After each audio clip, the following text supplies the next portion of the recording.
Hello, and welcome back to another amazing episode of Dénht'ā. Hi, how are you? For the people at home who have not watched this episode or any of my shows before, Dénht'ā in my language means hi, how are you? So I think it's so funny to say it as much as I can at the beginning. Dénht'ā, hi, how are you? It's a podcast where I get to talk with amazing Indigenous people from around BC and Western Canada, and I'm quite excited to have another amazing, beautiful person with me today, Beth. Yeah, hi, I'm Beth. I am a Métis Two Spirit Indigenous artist here in Vancouver. I'm so happy to be here with you. Like, I don't know, like, as soon as you asked me to do this, I'm like, absolutely. Absolutely. I'm excited because every time we hang out together, it's like a good little kiki. It's always like good energy and just back and forth. We kind of become bullies a little bit too, but like to ourselves. To ourselves. To each other. To ourselves. Let's talk about this for a moment about bullying. I've been recently called a bully quite often. No, you have not. And like everyone's like, but you say it in like a fun way. So That's what I mean, though. Like, so, like, I feel like if you were bullying someone, it's like that's how you show love. Yeah, exactly. You only bully the people you love. You would never bully someone you hate. Exactly. They're not worth your time. Yeah. So I told people that I don't bully for power. No. I bully to empower. Literally. You are awful, aren't you? Yeah, exactly. I'm bettering lives one bad comment at a time. No, I feel like when we meet up though, it's just like the first time we hung out, I can't even remember what it was. I think the first time we actually fully hung out was Fort McMurray. Okay, I think so. Yeah, and yeah. like it was just instant. We were just like going back and forth, hanging out the whole time. Yeah. It was just so easy to like trauma relates to trauma. Yeah, honestly. I was on a show. We're both first out. Yeah, we're both first out. Mine a very low production Z-based show. Yours is A-list. Mid production. I was on Canada's Drag Race, not the U.S. format. Baby. That's true. That's true. And I was on a show that most people don't know. But that's I fine. watched that's it. I was actually casted on your show. Well, yes. Like pretty much. Yeah. But we think I replaced you. No, you replaced me, right? Probably. I wouldn't doubt it. They did message me like later into the production, like, hey, we have one spot left. It's already like cast, but we want to throw you in there. We all got messaged later into the casting though thing. That was like the weirdest cast. Never mind. Let's not go into detail about that. But it was like the longest casting thing ever. And like, I remember they called and said, hey, yeah, like, we really are interested in you. We need to get your measurements for this, this, and this. And I was just like, can you give me a couple days? Yeah. And they're like, something else that's on the stove. And they're like, it was like Drag Race was casting at the exact same time, and they knew. And they're like, what is it? Yeah. And I was just like, oh, I just have like some like family stuff going on, and I don't want to like, you know, that to get in the way of any, or this to get in the way of any of that. And then they're like, good luck. I think this might be actually true though, because I got cast like 2 days after Drag Race got cast. Oh. Like literally after I knew who was getting on the show, all those castings went off. Like 2 days later, they're like, so do you want to be on a show? I don't know if like you said no to it. So like, you know, let's just throw this other Nene in the room so we can have our diversity. Maybe. Like, honestly, that could be it. Because like, because I was in the process for Big Brother. Am I allowed to say the names? Yeah, you can say, yeah. Big Brother, Call Me Mother, and Drag Race. Yeah. All like pretty much at the same time. And honestly though, if I got any of them, I probably would have picked Big Brother. Like if I had my choice. Yeah. I just knew, like, I knew I could get on Drag Race. It would help my career. Probably wouldn't win. But I knew with Big Brother, I would win. You would have went farther. Oh, absolutely. You have a winning personality. I can see it. Manipulative. Well, not for Drag Race. It's funny, talk about Big Brother, because they had a casting call in Kelowna once, and I went there, and I went pretty far into it. Yeah. And then they asked me a question to like, so what's your favorite season? And I was like, I've only watched season 1. And they instantly were like, why are we going to invest in you if you're not a fan? And I was like, fuck, I shot myself in the foot. Oh, you always lie. You lie out your ass. Yeah. That's how I learned how to do auditions. Literally. Can you do this? Yes. Yes, absolutely. Yeah. You want me to be like do fire swallowing? Yeah, I can do yeah. that. Googling can you play straight? Definitely. Totally. I got this. I got this. I did it for 16 years. Being straight woman, right? Yes. Oh gosh. Yeah. All right, let's funnel it around to you being Two Spirit. Yes. Let's bring that up. Did you identify with Two Spirit after you moved to Vancouver, or was that an identity you had before you got to the city? I definitely leaned more into it when I moved to Vancouver. So growing up in Nelson, Kootenays, baby. Kootenays, we love the Kootenays. Yeah, we love the Kootenays. Like I love it now. Yeah. I had to leave to reappreciate it again. That's all. But so I grew up, and my mom like my indigeneity mostly comes from my dad's side. So my mom made sure to like connect me with people who could like show me the ropes and like be part of the community and everything like that, which I'm really appreciative of. And then I moved to Vancouver, and I kind of lost touch with that a little bit for a while, and that's when I met Jaylene. Jaylene Time, I think she was a guest on your pod once. Yeah. And we chatted, and we were just talking about, you know, I was in this weird place of not feeling native enough.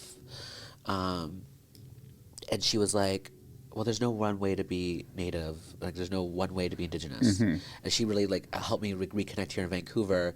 And then with the world of drag being so prominent in my life, too, and it made me realize, like, how much I do connect with the term Two Spirit and that identity. Because, like, I don't know, it just, like, it really did sum it up. And I remember speaking to an elder years ago, and she sat down with me, and she goes, Roland, when I look at you, I don't see a boy or a girl. I just see a fully balanced human being.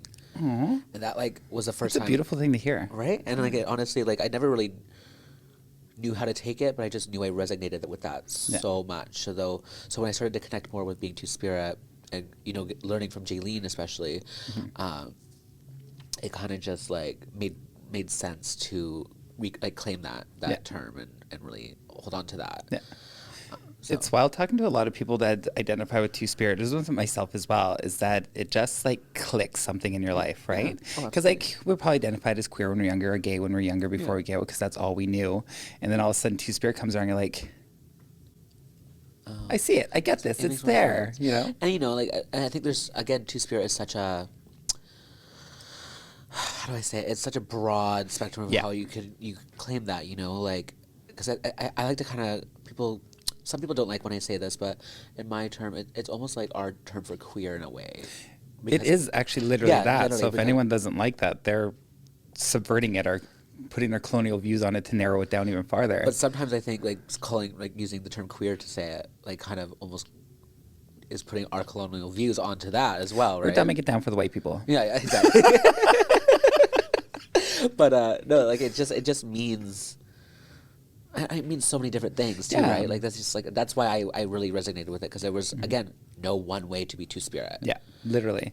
And I feel like that's what some people forget as well because I've had this conversation with a lot of people is that they think that Two Spirit instantly means non-binary or trans. That part. Be like, no, it's not. It's literally a term that we took to separate ourselves from colonial negative views of queerness because we had an honorary system for it, our honorary place in our society that we wanted to reconnect with. Yeah. So Two Spirit became that term for us. Yeah, like at the end of the day, I'm still a faggot. Like I'm still a gay man. Yeah, like, exactly. I'm still gonna suck a dick. But I see. But I still just like the term Two Spirit is really like you were saying, it just clicks. You know. It just makes sense. You know, and when it's right, it's right. It's right, exactly. You're just like cunt. Yeah.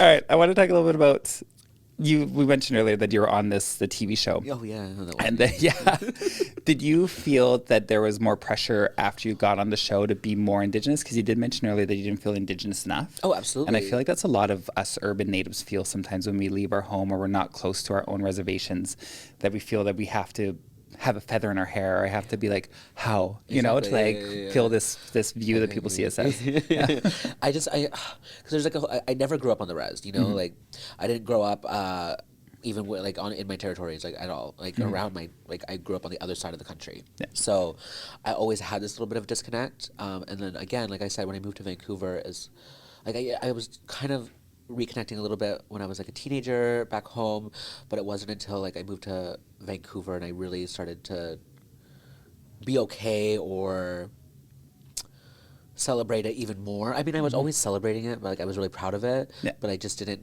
know how much it meant to me until I left those people who were connected to me.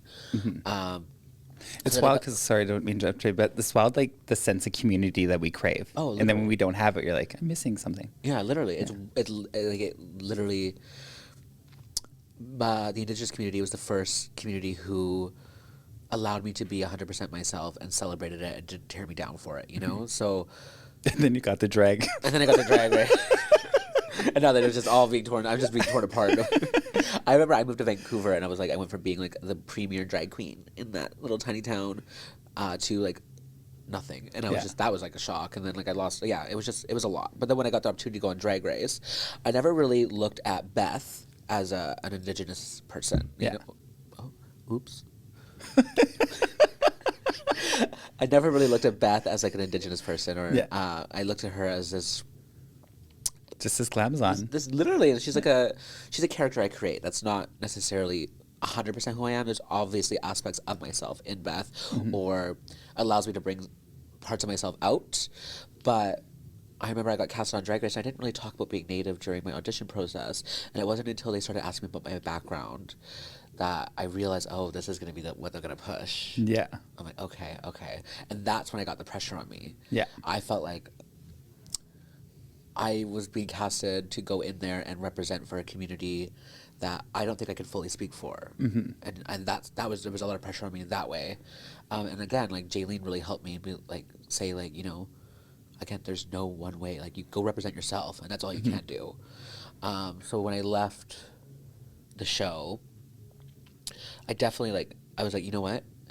I can't speak for all Native people. I can't represent all Indigenous people around the world. But what I can do is go be myself, be authentic to who I am. Yeah, be truthful. Yeah, and use my platform to share with the people I believe need to have their voices heard as well. So that's all I've wanted to do since getting off Drag Race, is share my platform with the Indigenous community and all my relatives who I think need to be heard. Which I think is the most important thing to do. And that was the whole basis of this podcast, is because people see a bunch of Indigenous people in like a historical sense. Yes. Or they feel they have to act a certain way, or they just see us that we're going to be passed out on the road in very racist views. That we all have different stories. Yes. We all have a different view on what it means to be Native. We all express our culture in different ways. We all do ceremony in different ways. Yes. And then, so that's why I wanted this. So people can hear everything about us, because stop thinking of us in this historical residential school way. That part. Or thinking that we need to collect tax-free money. Granted, do I drive to the reservation to get tax-free gas? Yes. Absolutely. If I don't have to pay the government any taxes, I won't. Yeah, no. But I want to talk about the show, because I felt like this, like you said, Beth doesn't have a culture to it. That's what That is so uncultured. Beth has no culture. Sorry, you didn't see your indigeneity in Beth, because she's a character that you created. Yes. And then going on Drag Race, and they're like, you know, you're Two Spirit, you're Métis. Like, that instantly puts that on you. Literally. Like you said, then they become like representation. Representation of us as Two Spirit pretty much never had. Yeah. So now you become this figurehead and this role model. Yeah. Let's talk more about that pressure. Oh, it's just wild. I just felt again, I was scared to say things or do things or speak. I don't even want to say incorrectly, because there is no incorrect. No, there isn't. You know, it's your own story. But it was definitely like coming off the show, especially, you know, I was being put in all these shows for Native people and all this stuff, and I just was I never wanted to take up space. Yeah. You know, that was always my biggest fear, is taking up space, which is my own saboteur getting in my head, obviously, because you know the Native community is the community has always welcomed me. Yeah. And you know, and it's because it's a mutual respect as well. You know, you know, they acknowledge who I am, and you know, whether I know I grew up with a lot of privilege, being a very white passing. We use that term. Yeah. I hate that term, but we use that term a lot. Being a very white passing human being, I grew up with a lot of privilege, and I never wanted to take up space from people who I believe I used to believe deserved it more than me. Yeah.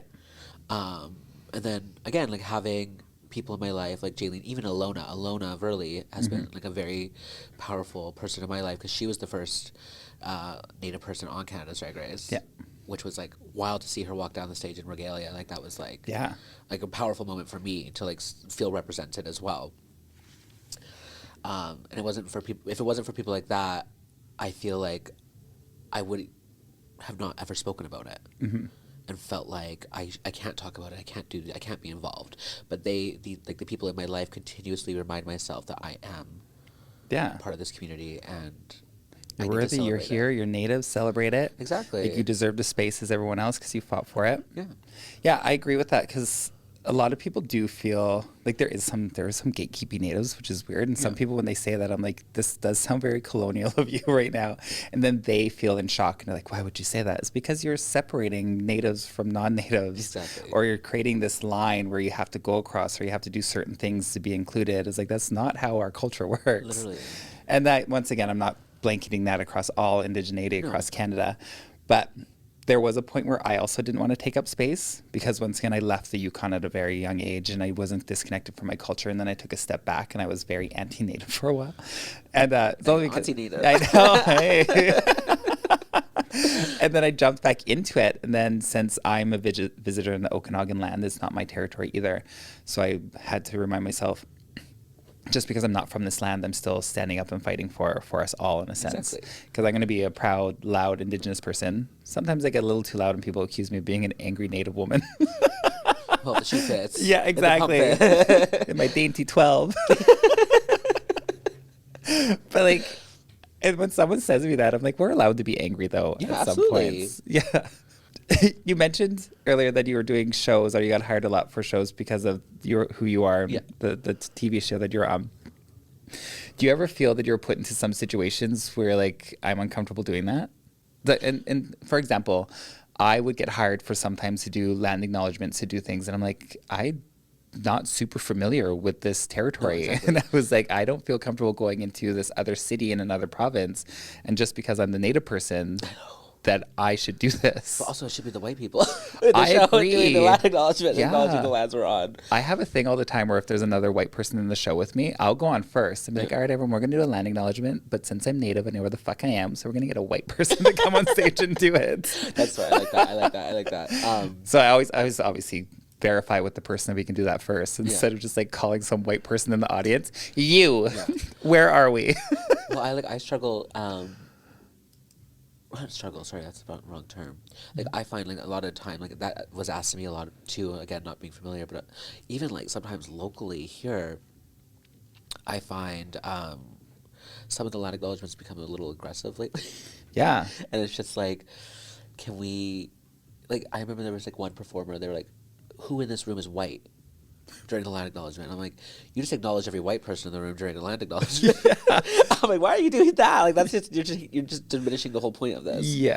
You know, in my opinion, like, a land acknowledgement should always be acknowledge the territories you want to talk about. We're grateful to be here. We're lucky to be here, and then just do better outside of this. Yeah. Exactly. Have like a little point of action is what I always say. And like, I feel the same way. I feel when they first started happening, they came from like a place of like they wanted to do better. The people that said it and like really wanted to make sure that people knew that we're on Indigenous land. And then it started going into this place where I feel like it became performative, where everyone was just saying it to say it because someone else said it. And if you didn't say it, the other performers would be like, you're being racist. Yeah, so then people just started doing it. And then I felt like it just lost all of its like movement. Yeah. And then it changed to being like, you know, if we're going to say that, say we're appreciative of being here, and then have a point of action. Yes. And some people are like, well, I don't want to tell them that they have to do this. I'm like, a point of action means like read the rules of action. Literally.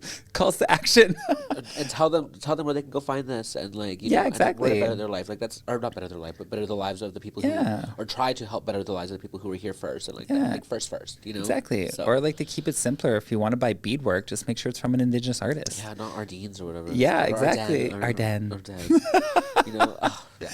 Don't do it because you feel obligated to do it. Do it because you want to do it. Yeah, that's what I say as well. Yeah, and just do it, and like just acknowledge the people who were here first. Yeah, that's all. That's the most important thing you can do. I mean, obviously, support Indigenous artists and support, you know, Indigenous run businesses, as well as, you know, just if someone asks you for money on the street and you have the spare change, give them some money. Yeah, exactly. You know, it's as easy as that. Yeah, you don't need that quarter. No, literally. But also, sometimes you do. But yeah, exactly. But sometimes you don't. If you can, give. But how about? I've just thought about this while you're chatting. There's been so many times where I was at a show and then someone was reading a land acknowledgement and they read it off their phone, and then some other performer went up to them and freaked at them, being like, "That is so rude that he had to read it off a thing." And I was like, "What? It's a big deal." Literally. I was like, they just wanted to make sure the pronunciation was right. Literally, my favorite is when people go like in Vancouver, because we do the Coast Salish people, Musqueam, Squamish, Twila Two Nations. Yeah. And all these drag shows, all the performers go, "Slay with tooth," and I'm just like, okay, slay with tooth, like what? putting a very gay accent to it. But if you want to get like the pronunciation right, read it if it makes you feel more comfortable, especially as someone who's not familiar with, like the language and the verb. So. And don't get mad at them for reading off the phone. They're doing their best. They're trying to learn and acknowledge with you. And then one day they won't need the phone. Well, we've gone to other places and probably mispronounced what we're doing a million times. Many times. So I go to Fort McMurray often, where we went once, and it's Nistawaya, and I was like, Nistawaya. And I thought that was it. And then finally some elder was like, it's Nistawaya. And I was like, oh, thank you. Wahoo? It's like, I've been hearing you butcher it all weekend. Thank you so much. Really appreciate that. Thanks for letting me know now. Yeah, at the end of the festival. Thank you. Got it for next year. Yeah. Please bring me back. Yeah, exactly. Now I just have it in my head every single time because I was shamed. That's how they get you. Yeah, exactly. They're like, wait.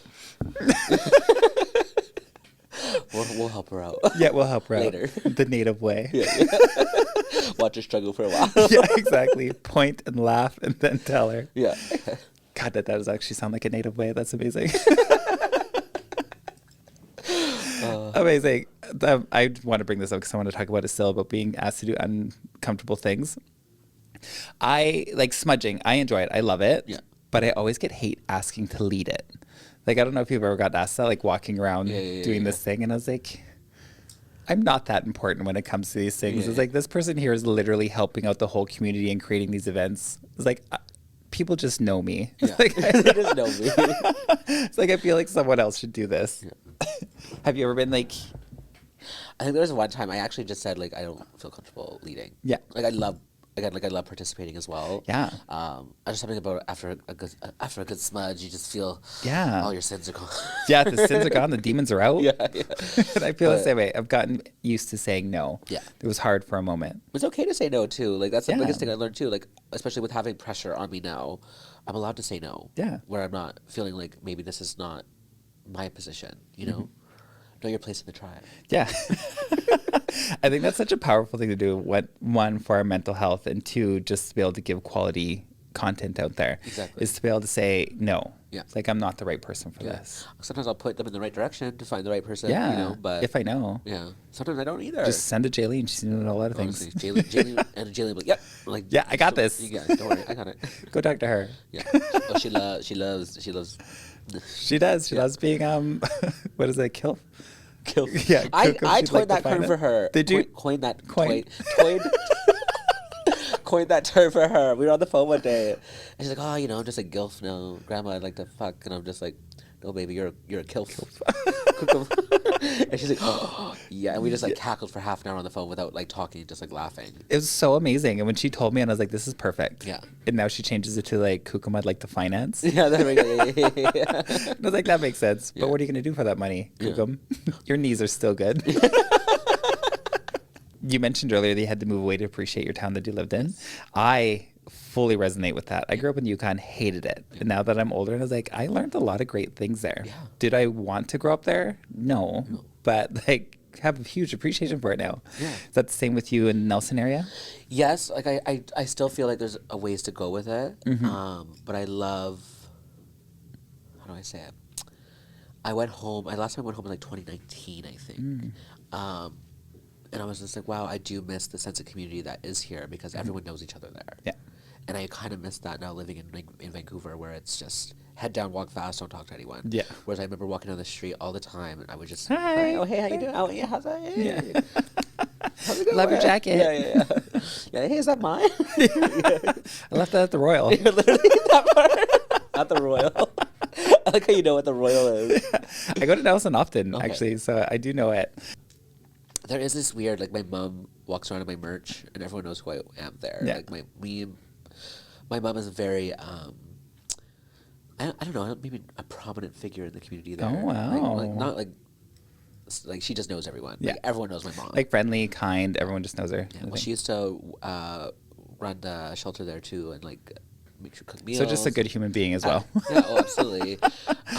But now she's taken a step back from that for her own mental health, as we all need to do. Yeah. Do that. Take care of ourselves before we can take care of other people. Yeah. But so like I feel like everyone kind of knows, like especially when I got on the show, I'm like, Mom, you are not allowed to walk around town and tell every single person I got on TV. Because I'm not even supposed to be telling my mom. They wanted me to tell my mom I went to go do some like management course for hair and Yeah. wasn't allowed to use my phone the whole time for 6 weeks. I'm like, Yeah. that sounds illegal.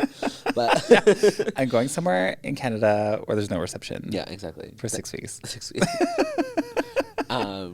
But she, I was like, you cannot walk. I know. I'm like, you're gonna walk around. You're gonna tell every single person in that city or that little town that. There's a new TV show coming out, and you gotta watch it. Yeah, my son's on there. My son. Do you know what's funny? Talking about Nelson, because I made it to a final round in season 1. I did my intake phone interview in Nelson because I was camping in one of the campgrounds, so I had to drive into town, and I sat on.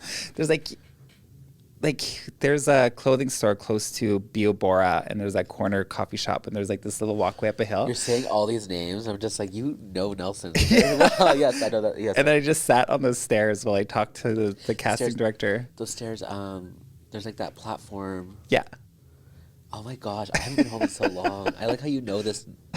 Like right beside Sidewinders was a coffee shop. There's a little bike store. Yeah, the bike store, and then there's a little path that goes up the hill. Yeah. Yeah. Oh my gosh.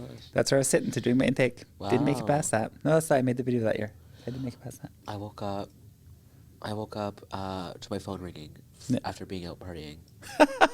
Just one eye opening it. I Hello? was like, hello? And they're like, hi, is this... I was almost... Is this Bethamphetamine? Because that was my name at the time. Was it? Bethamphetamine. Did they ask you to change it for the show? No, I dropped it. Oh, you dropped it? Yeah, they were like... It was after I was casted, I dropped it. Okay. And they're I like oh, Beth. Beth is good. Beth is so stupid. Yeah. Like, that's why I kind of was like... I just felt like I always resonated with the name Beth more than I resonated with like my full stage name when it was Bethamphetamine? Yeah, because like, you know, If you know, you know. you know, I just like but the reason I chose Bethamphetamine was because I loved the name Beth. Yeah. I was like, oh, I wanted a stupid like play on words or a stupid name. That's and good. I was like, wait, Beth is stupid. by Yeah, itself. Beth on its own is great. Especially like I wear like big hair, big Yeah. costumes. It's Beth. I love that. If anyone's at home hasn't seen Beth perform, you should go check them out. I got a big mouth. You do. Yeah. She does.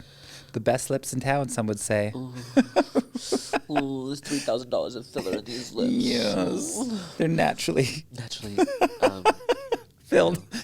with natural filler. Yeah. There's a drag artist in Kelowna. She just goes by Clem now, which I'm happy with, but her name was Chlamydia. Oh, okay. For long time, I was like, I hate your name. I love when it's audition season when all the girls are changing their name from like these inappropriate. Yeah, exactly. Like Venus was like Venus Cunt for so long. Yeah. Now she just goes by the Venus, right? Venus, yeah. Yeah. And then there was Denim Pussy. Yeah. Yeah. Denim Pussy. Same with Alaska Thunderfuck. Thunderfuck. Now it's just Alaska 5000, I believe. Detox Icon. Yeah, yeah. Who else? There was Crystal Beth on UK. Oh, yeah. Who is hey, that's one of your aunties. Crystal Beth? Crystal. Call me mother. Oh. Her old name was Crystal Beth. Who is she? You're like, who? Remember, I wasn't adopted. Oh yeah. Yeah. Oh yeah, you were the. It's funny, like, I got in trouble because, for a year after the show, you're contracted to them, however it was. I don't know if it's Drag Race, how it is. But at the end of the show, I would go along all the time. I was like, well, Call Me Mother's just acting like the Canadian government and making the Indigenous one unadoptable. And I said that everywhere. Yeah. And then it got to them because someone took a film and I got a email being like, can you not say that anymore? I was like, how'd you find this out? Okay, I got 6 months. I'll start saying it again. Yeah, exactly. So I was like, I love them. They do watch us though. Like it's kind of weird. It's like like you're on Big Brother after you get off TV. You're like, gotta be careful what I say or do. Keeping an eye on you. Yeah, the Keeping camera's tabs. always on. Those iPhones. Yeah, exactly. Everyone records everything now. Remember you go to a drag show and no one knew you were there. Yeah, literally. Or they'll post like the shittiest part of your act. You're like, I had a really good part, but why are you putting the part where I slipped? Literally. There was a video the other day. Oh, Coco Jumbo. Do you know Coco Jumbo? Yes. From Drag Race Down Under? Yeah. Oh, she was just like turning it out on stage the other night and she just flies off the stage. And I'm just like, of course that's the videos they got. Yeah, exactly. Not their huge, beautiful routine. They're like, got it, babe. Yeah. Do, Got the content. The fans are always looking for our downfall because it's like, Always. Yeah, we gotta own it though. Gotta own it. Yeah. That's one thing. I have some people that I hang out with that are very, very meticulous about their photos and get really angry if something's posted about them. And I don't care. It's like, you post the shittiest things about me. And they're like, why don't you care? I was like, well, that is me. Yeah. And I did do that. Yeah. I think I used to care a lot. Yeah. But then, like, I don't know. I'm just like, there was something, especially being on Drag Race, I looked a fool. Yeah. On that show. I was like, what the fuck am I doing there? There's like this photo of me on the main stage, like this, that people keep posting. And I'm just like, ugh. Now I'm the one who posted the most, but yeah, like, I don't know. Remember when? Like, I looked awful, and I was just like, but like, that's part of my journey. Yeah, you know, it's just like, we all mess up, we all look stupid sometimes, you know, but that's how we become better. Yeah, so why not literally grow like, from it? Why don't we embrace, like, when we're making mistakes or being stupid or acting silly or falling off the someone stage? that is 27, that's a lot of good life lessons. 27. I think I'm 24. Oh, that's right. You still have things to learn. Yeah. But it's so true, though. And I always tell people that. It's like, well, you did do this. You did do these moments. It's like, you just got to own it. And once again, who cares? If you take a bad photo, it's not the end of your life. Literally. I remember watching my lip sync for my life, and I was just like lying on the floor half the lip sync. And I'm like, that's not how I remember it. I just remember being like, I remember turning it out. And I'm just watching it back, and I'm just like, I never want to watch it. No one play that. Like, no one ever look at that lip sync. Yeah. Like, I just look awful. Like, if I'm a bad performer, and I just sat there, I'm just like watching that lip sync. I'm like, actually, I watched that back, and I've learned a lot about how to perform. Yeah. Because of that. Yeah, you can see parts where you want to move more, things that you've done. You'd be like, what am I doing with my hand? Yeah, maybe only lie on the floor for like a third of the song instead of half of it. Yeah. Yeah. Yeah, it makes sense. You know, you just take things that you like and leave things that you don't. Exactly. But for anyone that's at home, if you've never seen Beth lip sync, amazing. Literally, you emote so well, and she does trauma. just stays there and doesn't move. But It's the trauma. It's the trauma. Yeah. I was doing this one show recently, where I was in a show full of like all the dancing divas in Vancouver, and I'm just like, well, that's not me. And I'm like, and they're all doing all these high energy numbers. I was just like, I can't do that. Like, I'm just gonna look like the worst. Like, I'm just gonna look bad. I was like, I'm gonna go do what I do. Yeah. And it was in the middle of the show, and I did a ballad, and I just stood there on stage, and I just started crying during my number, and I made like $400 in tips. Amazing. Just standing in my 3-minute song, and all the girls were like, "How'd you do that?" And I'm just like, talent. Yeah, literally talent. Like, I don't need to do what you did. No, I'm like, I remember I used to pigeonhole myself, or like not pigeonhole myself, but like try to be what I thought the fans and drag audiences wanted to see at a drag show, and I kind of forgot why I love doing drag. Yeah. And the drag I like to do. I know, I'm doing the same thing. I forgot the drag that I love to do, and how and why I started doing drag, and that's because of the vulnerability that comes with it, and the emotion and the heart that I put into it. Like, I started to lose that. I was just doing like Operator by Shiloh and being stupid on stage. Meanwhile, I still love doing that, but like but doing a But ballad, it's not all you all the time. literally, and like being able to do a ballad and like really feel a feeling that I'm feeling, and that feeling a feeling that I'm feeling in that moment on stage. Do you feel that? And share that with people, and maybe someone in that room might connect and resonate with that feeling, and it might help someone. You know, I love to make people laugh, but when I can help someone get through maybe Like a moment in their life. Yeah. that's just as powerful as, you know, doing a dip to what's that? Let's Get Physical. There you go, one of them. You know? But like, it's so true, because sometimes people lose who they are because they're doing what other people think they should do. Yes. And then they lose their authenticity. And sometimes people think that the audience is dumb, but we can tell when someone's having a good time or they're connected to a number, because then they pull you into that performance. Yeah. And then you start feeling things. Literally, I've been hosting this dinner show for the last like 2 months almost, and it's just been so nice to just like be in an intimate crowd and just like connect with every single person in that room, whether we're laughing or we're being emotional, or it's just I love, there's something about being part of an intimate show or an intimate crowd that allows us to be able to do it a little bit more than maybe like, you know, the big stages that we go on. Yeah, exactly. Selling at stadiums. Yeah, exactly. But I get that, because I love small intimate shows as well, like 50 plus, less than 100, like in that little realm. Age-wise, 50 plus. Yeah. But like, Connect with our people. Yeah, exactly, my people, because my knees are bad. But I also love it because, one, you can talk to them more, you can connect. People are there to like watch the show. I do love a club setting every now and then, but because I don't have a lot of club shows in Kelowna. Yeah. So sometimes when I go to a bigger city, it's like loud music, dancing, going on, do your number and you're done. Ella's in a big city. Yeah, exactly. Big city. You know, actually, there's another thing. You were mentioning earlier about going from being big stuff in a small town to like... Yes. Big. And then no one when you came here. I remember I was planning on moving to Calgary from Kelowna, and this person, I think they said it from a place where they didn't want to move town, and she was like, do you really want to move away from a place where you're a big fish in a small pond, and then you'll move to the city where you're going to be a small fish in a big pond? That's what I used to say. So I would say tadpole in the ocean. There you go. That makes more sense. And I remember just like looking at it, I was like, you're a bitch. You're like, I know, but it's true though. Like, cause like when I moved to Vancouver, I felt like it was a good wake up call. Yeah.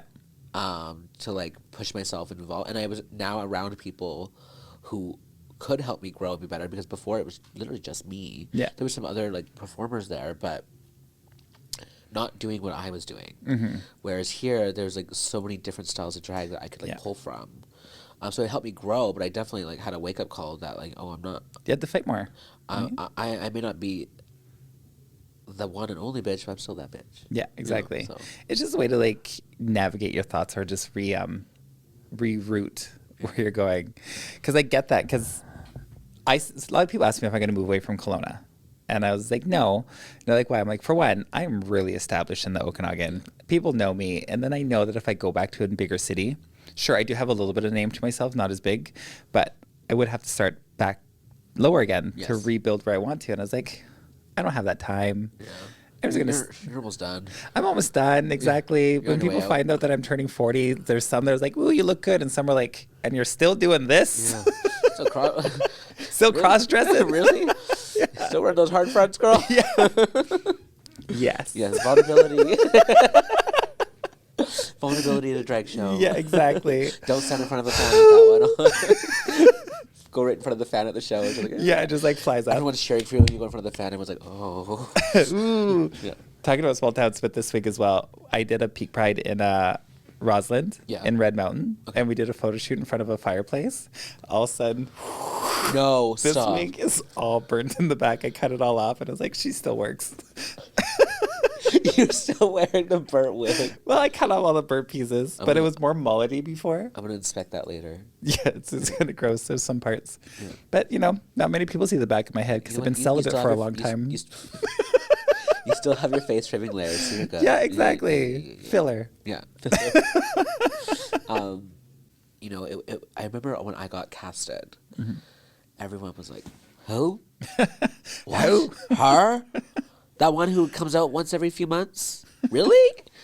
And I just like I wanted it to like, it was a shock, and I was like excited to shock people, and like I felt like that was again pressure on me to like really prove that like people's preconceived notions of you. Yeah, and like I mean I think that's why I struggled too when I walked in and I saw the Brat Pack there. I was like, oh, there's people now here who do have a preconceived notion of who I am or an idea of who I am. And then I realized, oh no, they actually have no idea who the fuck I am. So it doesn't matter. That was a wild season with so many people from Vancouver, though. Yeah, it was to be fair. I mean, at that point, there'd been a Lona only from Vancouver. Yeah. Then all of a sudden there was like the four of us. So that means there's, when I got on, Vancouver is one of the biggest drag scenes in Canada. Yeah.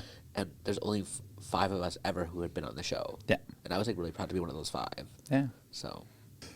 Yeah, I remember growing up, because when I first started drag, people were like, oh, do you want to do this full time? And I was like, the only way you could do it full time in Canada at the time was Vancouver or Toronto. Yes. There's the only 2 cities. Otherwise, that it was just a hobby thing. Even in Calgary, even in Vancouver, there was never enough work to do it. Yeah. And now Drag Race is so huge. It's gone from a point of having hundreds of queens to thousands of queens. Yeah, and there's now you're competing for like the spots in your city. Like even the big cities where you could like used to be able to perform every night whenever you wanted. Yeah. Like you're fighting for those spots. Like even the free spots, the tip spots, it's limited now. Yeah, there's so many going on. Because back in the day, you'd have your established queens, which have their weekly shows, and then it would probably be like Friday, Saturday, maybe Sunday. Yeah. Now there's shows going on all week. It's constantly evolving because they see what's working, see what's not. There's drag in Vancouver 7 nights a week, which is great. But it's like, sometimes I never want to like sound like "Ugh, we wanted this and we got it, now we don't like it." But I do kind of miss like. But also when it was just on those set days, like they were packed. Yeah. Like all the shows were always packed. It was great. I don't know if it's still always packed now, but Well, that's what I mean. Like it was, everyone would be looking forward to the weekly drag show before, and now like we have a show at Monday at midnight, and it's just like, yeah, like, let's go. We're struggling to fucking fill that though. You know. Yeah. Like, I mean, it's also. We get into the cold season, it dies down a little bit. Yeah. Summer's always like wild and fun. Literally, the with shows all are the tourists. packed but It's just like the shoulder season, but also we do dilute the art a little bit more. And let's be fair, some of us that do it full time, I'm not going to say that I don't give 100% all the time, because the shows that I do, I will. But sometimes I get hired for something that I don't like about it. I'm just like, I'm going to do a number I've done 20 times already. Oh, literally. Yeah. But my favorite is like, you're like, ugh, I don't really want a beard today. I'm just going to go get it over with. But then as soon as you walk on stage, you're like, oh, amazing. I'm on. Yeah. I'm on. Like, let's do it. Like, you know, like, I don't know. There's like a part of you that you can't not. Yeah, give exactly. your all when you care about something so much, too. Literally. Thank you so much for being here, Ben. Ben? Ben. All that Ben. It's okay. I've been called worse. There you go. By less nice people. Yeah, bye. Awesome. Thank you so much for being here, Beth. I had such a great time. And I'll see you soon. See you soon. Bye. Bye.